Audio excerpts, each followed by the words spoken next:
গত বছরের ডিসেম্বরে উদ্বোধনের কথা থাকলেও রাজশাহী বিশ্ববিদ্যালয়ে প্রায় ৭৩ কোটি টাকা ব্যয়ে নির্মাণাধীন বিজয় ৭১ ছাত্রাবাসের এখনও শেষ হয়নি নির্মাণ কাজ। একই সাথে প্রশ্ন উঠেছে নির্মাণ কাজের স্বচ্ছতা নিয়েও। উদ্বোধনের আগে ১০ তলা ছাত্রাবাসটির বিভিন্ন দেয়াল ও পিলারে দেখা দিয়েছে ফাটল। এতে করে নির্মাণ কাজের গুণগত মান ও নিরাপত্তা নিয়ে শঙ্কিত শিক্ষার্থীরা। এ ঘটনায় বিশ্ববিদ্যালয় প্রশাসনের পক্ষ থেকে গঠন করা হয়েছে একাধিক তদন্ত কমিটি। রাজশাহী থেকে জাকারিয়া হোসেনের ক্যামেরায় জাহিদ হাসানের প্রতিবেদন।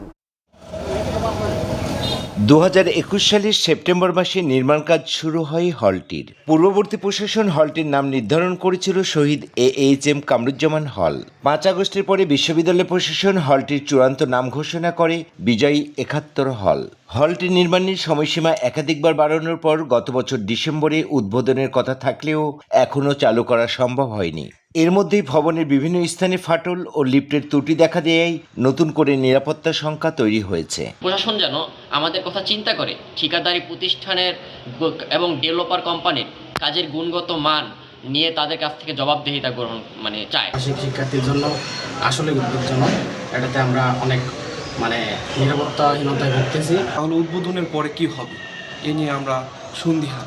আবাসিক হলটি সরবরাহ করা চেয়ার টেবিল ও কাঠের দরজা থেকে শুরু করে বিভিন্ন স্থানে ব্যবহার করা হয়েছে খুবই নিম্নমানের সরঞ্জাম।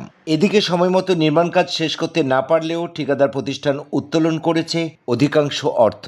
এসব অনিয়মের বিষয়ে কর্তৃপক্ষের অনুমতির অজুহাতে কোনো তথ্য দিতে রাজি নন পরিকল্পনা বিভাগের প্রধান ও ভবন প্রকল্প পরিচালক SM অবায়দুল ইসলাম। আপনাদেরকে কোনো তথ্য দিতে আমাদের কোনো আপত্তি নেই, আপনার সব পাবেন।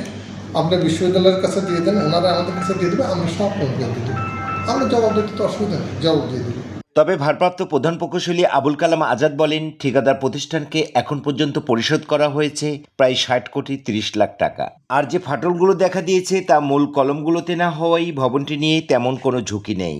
পাথরের ঢালাই তার সাথে ইটের কাটনি, এটা যথাযথভাবে অনেক সময় এটা গ্যাপ থাকতে পারে, সেই কারণে এটার একটা ফাটল হতে পারে।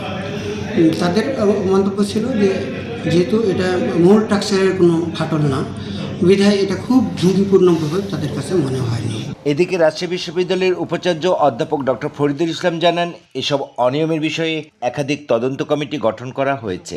ভবনটি ত্রুটিমুক্ত হলে তবেই ঠিকাদার প্রতিষ্ঠানের কাছ থেকে হস্তান্তর নেওয়া হবে এবং এর সঙ্গে সংশ্লিষ্ট যেটা ঠিকাদার প্রতিষ্ঠান তাকে আমরা সকল নোটিশ করব এবং তার ব্যাখ্যা চাইব যে কেন হয়েছে, এবং এই জিনিসগুলি পরিপূর্ণভাবে এই ত্রুটিগুলোর মুক্ত না করা পর্যন্ত আমরা এটা বুঝে নিতে পারি না। প্রায় ২৪,০০০ বর্গমিটার আয়তনের এই আবাসিক হলে প্রায় ১১০০ শিক্ষার্থীর আবাসনের ব্যবস্থা রাখা হয়েছে। হলটিতে রয়েছে 4টি লিফট, একটি বৃহৎ মসজিদ ও প্রায় ৩০০ আসন বিশিষ্ট আধুনিক অডিটোরিয়াম। এছাড়া শিক্ষার্থীদের জন্য দ্বিতীয় তলায় থাকছে library, indoor games room, gymnasium ও রিডিং রুম। নিচতলায় রাখা হয়েছে গ্রিন জোন এবং স্থায়ী দোকানের ব্যবস্থা। জাহিদ হাসান, SATV, রাজশাহী।